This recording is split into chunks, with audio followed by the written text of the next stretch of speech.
Well, thank you for inviting me, and I think this is a great event, and congratulations to BCS for getting you all here. I think I can probably be useful, not obviously in the specifics, but giving you a bit of the context.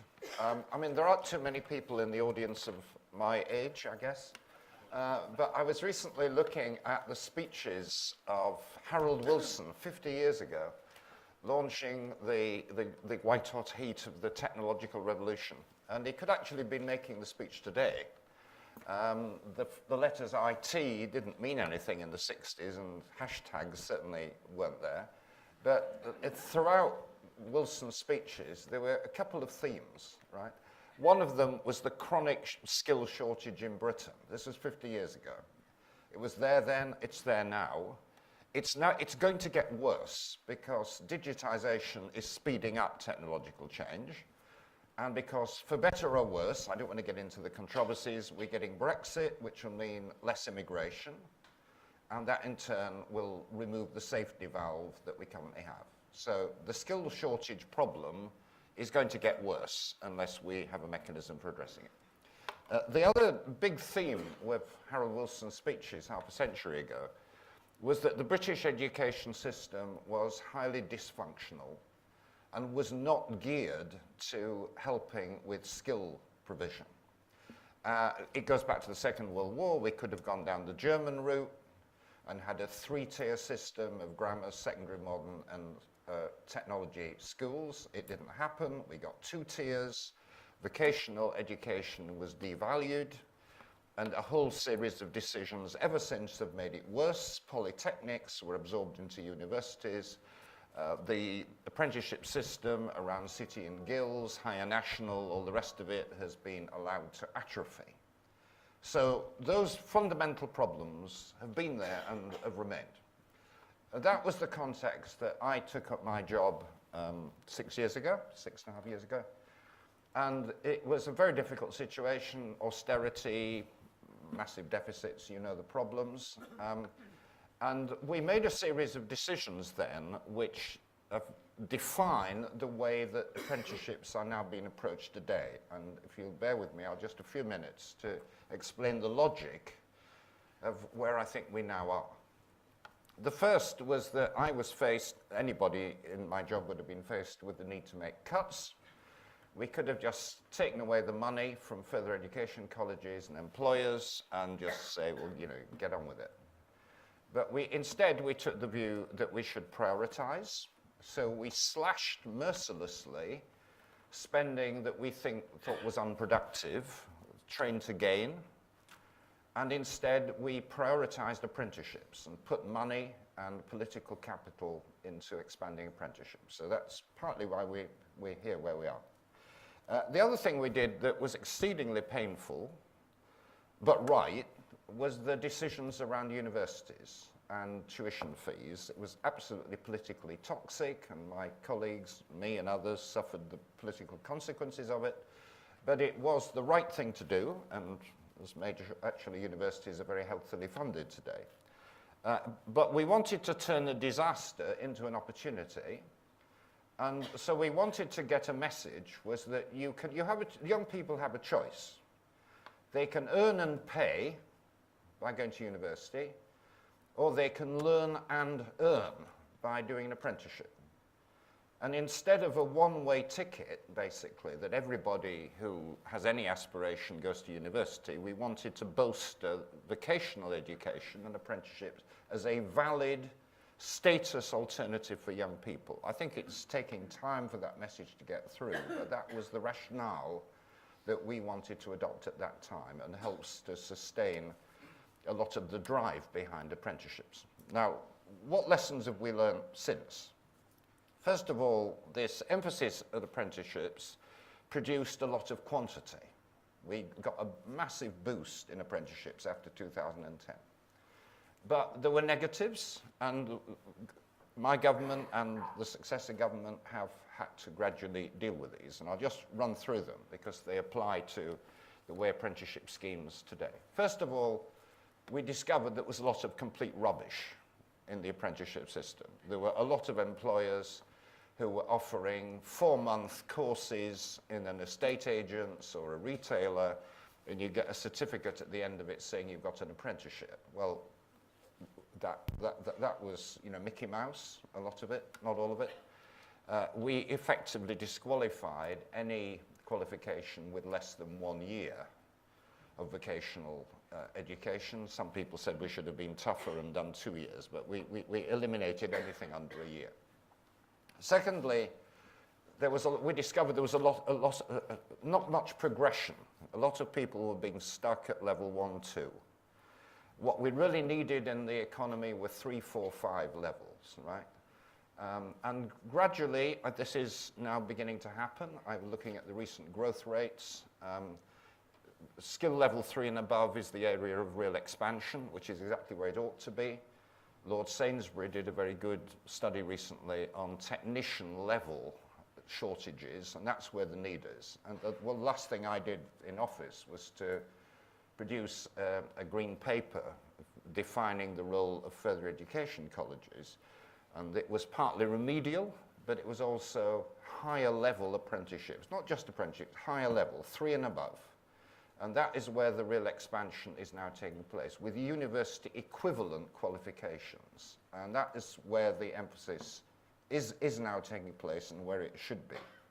Thirdly, there was a real problem of quality, not just short and cheap, but just, you know, qualifications that weren't transferable from one employer to another, or from one sector to another within a broad family.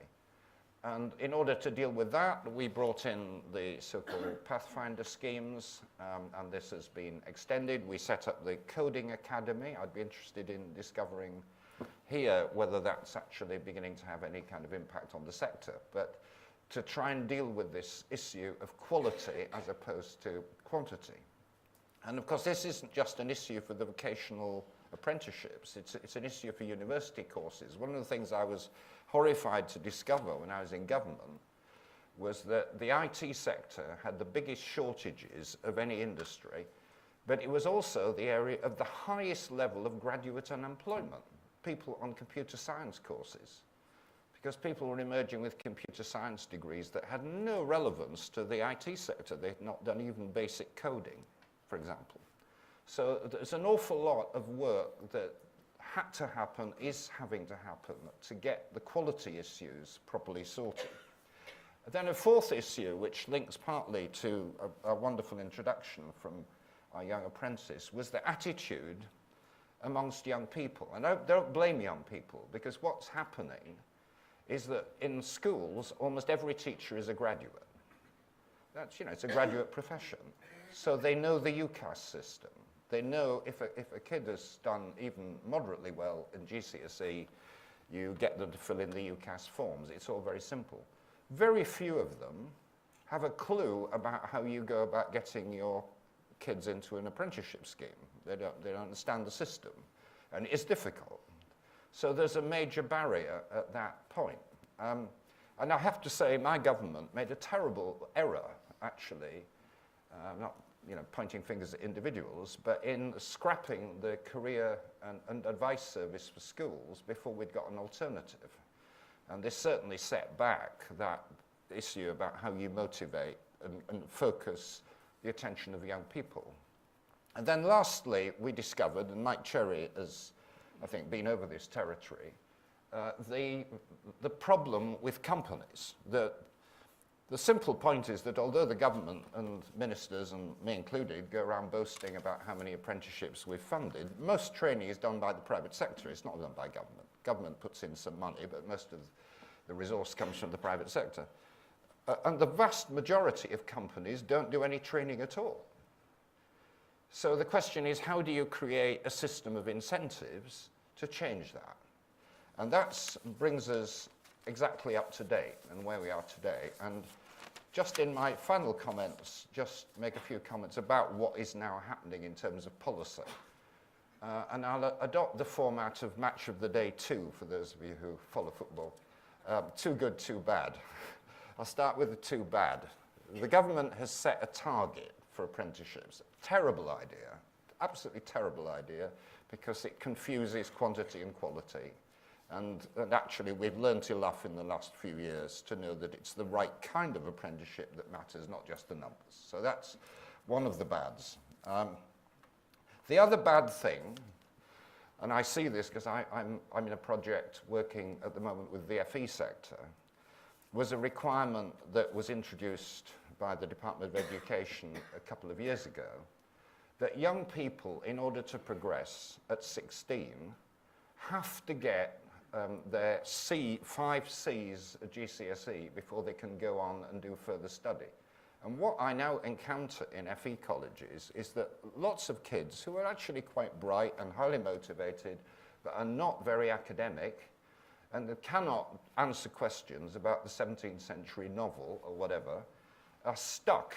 You know, they just want to get on and do an apprenticeship course at quite a good level, but they cannot pass these tests. And the colleges are sort of festering with this frustration, and employers are being denied access to good people because of this bar that exists. So if any of you've got any influence, I don't have any influence with this government, try and persuade them to reopen that policy. It's doing serious harm.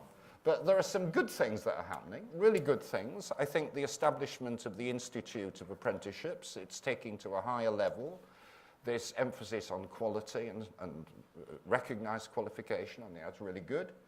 And although Mike has expressed his reservations about it, I think the principle of the apprenticeship levy is a good one. I mean, they could foul it up, but the principle is absolutely right, that companies that don't train and are free riders and just pick up other people's trained labour should pay, and that those who do genuine training should be supported. I mean, the principle's great. The problem is, you'll find out in April whether this is working. There are several potential problems, one of which is that the Treasury is always greedy, and they may use this scheme to claw back existing government funding. We don't know. We also suspect that some companies will game the system in order to get access to the new funding without actually doing training properly. And the other problem, of course, is that some very good companies will find themselves double taxed. That they're already paying for training, and then they've got to pay a levy on top of it.